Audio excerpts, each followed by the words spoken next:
bekend met teenoorgesteldes. Dis dinge wat beskryf word as koud en warm, positief en negatief, plus, minus, en die oomblik wanneer ons van teenoorgesteldes gebruik maak, dan weet ons dat daar 'n boodskap aan verbonde is. Dit help ons om iets te illustreer en beter te verstaan. Maar dit kan nog selfs verder gaan as 'n teenoorgesteldes, en dit is dat daar sake is soos uiterstes. En uiterstes is oos en wes, en suid en noord, en ook in 'n sekere sin, ja, ryk en arm, belangrik en onbelangrik.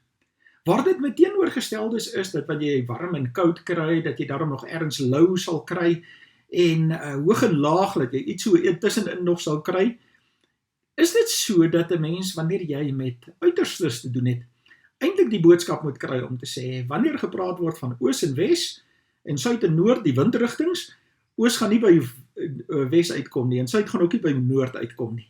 En ongelukkig is dit ook so dat dit baie keer kan wees, dat belangrik is en onbelangrik is, nie by mekaar gaan uitkom, bedoelende nou mense selfs. Rykes en armes, suksesvolle mense en sukkelaars, sal 'n sekere klomp voorbeelde daar rondom kan doen. Die rede waarom ons so 'n bietjie kyk na teenoorgesteldes en uiterstes, is omdat dit onder andere dan ook in die Bybel gebruik word. Maar in die Bybel nie net oor teenoorgesteldes nie, maar eintlik uiterstes. En daar is min mooier voorbeelde van uiterstes wat gebruik word, as wat ons vind in Psalm 113. En wanneer Psalm 113 van uiterstes gebruik maak, sommer dadelik sê, dan is dit nie om te sê dat dit sake aanraak wat nooit by mekaar gaan uitkom nie, maar eerder om te sê dat die ondenkbare plaasvind, en dit is dat uiterstes met mekaar te doen kry. Dit wat 'n mens nie sou verwag nie, en eintlik kan 'n mens dit alleen nie bewerk nie. Die enigste wie dit kan bewerk, is God. En daarom het Psalm 113 vir ons soveel te sê, en wat ons weer van God kan leer, en eintlik net dan in dankbare aanbidding vir hom kan neerval, wanneer ons hierdie psalme ook lees. Dit is 'n lekker kort psalm. Kom ons kyk wat staan in Psalm 113. Prys die Here, prys dienaars van die Here, prys die naam van die Here. Die naam van die Here moet geloof word, nou en vir altyd, van waar die son opkom, tot waar dit ondergaan, moet die naam van die Here geprys word. Baie duidelik dat hier 4 keer die oproep kom om te sê, prys die Here en ook loof, en daarom is daar geen onduidelikheid, dat God die God is, wat geprys en geloof moet word. Aan hom moet die eer gegee word, aan hom moet die erkenning gegee word, want God se naam is groot, die God van die naam is groot. En hierdie God moet oral op aarde, van waar die son opkom tot waar hy ondergaan, bedoelende daarmee elke dag en altyd en oral moet God se naam geprys word. En wanneer die oproep gedoen word om God te prys en te loof, dan moet ons weet dat daar 'n bepaalde rede voor is. En die rede daarvoor vind ons verder in hierdie psalm vanaf vers 4. Hoog bo al die nasies heers die Here, sy mag strek selfs oor die hemele. Wie in die hemel of op die aarde is, soos die Here ons God, hy wat hoog woon en hieronder alles sien.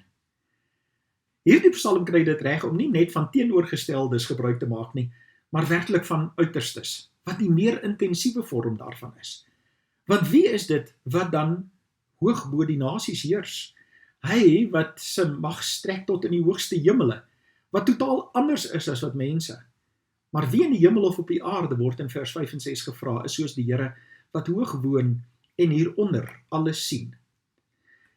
Ons sal 'n fout maak as ons dink, dat wanneer van God en mens gepraat word, dat daar net van teenoorgesteldes gepraat word. Van God wat die skepper is en ons wat die skepsel. Nee, hierdie gaan regtig waar eerder na die uiterste vorm toe, van God wat die skepper is en ons wat die skepsel is. En wat hierdie psalm dan duidelik maak, is om vir ons daaraan te herinner, dat God die hoogste hemele bewoon, dat God bo die aarde is, dat God bo alles is, bo ons ook is. En eintlik nie eers met ons hoef kontak te maak, geen bemoeienis met ons te hê nie, nie belang te stel in wat met ons gebeur op aarde nie, maar dis nie hoe God is nie, want God is die God wat die hoogste hemele bewoon, wat se mag hoog bo die aarde is, maar hierdie God wat hoog woon, is die God wat alles hieronder op aarde raak sien. En hy sien dit nie net alles hieronder op aarde raak, om amper soos Sherlock Holmes met 'n vergrootglas te loop en te kyk wie doen waar wat verkeerd om mense dan te straf nie. Nee, allermins. En dis die besondere van die laaste deel van hierdie Psalm. En dit is dat God nie net in teenoorgesteldes uitgedruk word nie, nie net in uiterstes uitgedruk word nie, maar om vir ons te sê, hy oorkom uiterstes, hy oorkom teenoorgesteldes, en hy is die God wat by ons as mens betrokke is. Kom ons kyk vanaf vers 7, wat hierdie Psalm vir ons dan ook sê, waarom God so besonders is. Die geringe help hy op uit die stof, die arme laat hy van die ashoop af opstaan, om hom by die vernames te laat sit, by die vernames van sy volk. Aan die kinderlose skenk hy 'n huisgesin, sy word 'n gelukkige moeder van kinders. Prys die Here. Soos wat hierdie Psalm begin het, so eindig dit ook om te sê, prys die Here, want kyk wat is God besig om te doen. Die geringe, die arme, die onbelangrike, is 'n persoon wat nie hierdie eksklusiwiteit moet beleef wat op aarde baie keer homself voordoen nie. En dit is dat daar net sekere plekke afgesonder is vir sekere mense, gewoonlik die mooiste plekke, die beste plekke, die lekkerste plekke, net vir die wat dit kan bekostig, of wat belangrik genoeg is om daarin te gaan. God werk anders. Die arme is vir hom belangrik, die geringe is vir hom belangrik. Hulle sit nie daar een kant ver weg en weet nie waaroor dit gaan nie, hulle sit by die belangrikes, die vernames van die volk. Hulle het ook 'n plek daar. Voor God is ons almal gelyk. Kom ons herhaal dit. Voor God is ons almal gelyk. Voor God is daar nie 'n baas en 'n klaas, nie 'n belangrike en 'n onbelangrike nie. Nie persone van aansien en die sonder aansien nie. Ons is almal God se skepsels. En God verseker daarom vandag vir jou ook, dat ek en jy sy kind kan wees, want hy is ons Vader. En hy is lief vir ons almal en hy gee vir ons almal om. By God is daar nie 'n bepaalde eksklusiwiteit en kampe en kategorieë en staan jy hier terwyl die ander hier kan sit nie. Hier moet jy buite wag terwyl ander kan ingaan nie. Nee, nie by God nie. By God het ons vrye toegang tot hom, sê Romeine 5 onder andere vir ons. God laat sy gees in ons almal woon en in ons almal werk. En as jy nou nog nie oortuig is van God se onbeskryflike liefde en genade teenoor ons almal, en dat ons almal vir hom gelyk is nie, dan word daar in vers 9 ook aandag gegee om te sê, die kinderlose skenk hy 'n huisgesin. Een van die ergste ding wat met 'n vrou in die Bybelse tyd kon gebeur het, is dat sy agtergekom het dat sy onvrugbaar sou wees, dat sy nie 'n kind in die lewe kan bring nie. In sulke gevalle is hierdie vrou aan die een kant toe geskuif. Hulle het nie geweet wat die vreugde van 'n gesin is en om deel van 'n groep te kan wees nie. Maar dit werk nie so by God nie. Selfs die kinderlose vrou het die voorreg, het die geleentheid, het die plek, omdat God daardie plek vir haar gee, om te wees saam met sy gesin. Inderdaad, 'n uiterste wat jy nooit sou aan dink, wat ons as mense kon bewerk nie. Maar God bewerk dit. God bewerk dit.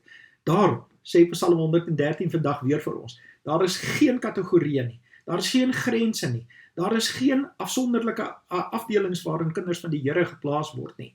By God is ons almal gelyk. Vir God is ons almal ewe belangrik. Daarom kan ons die Here prys, dat ons in 'n situasie is waarin ons inderdaad kan wees, as kinders van die Here, as gesin van God, vreugdevol, almal saam.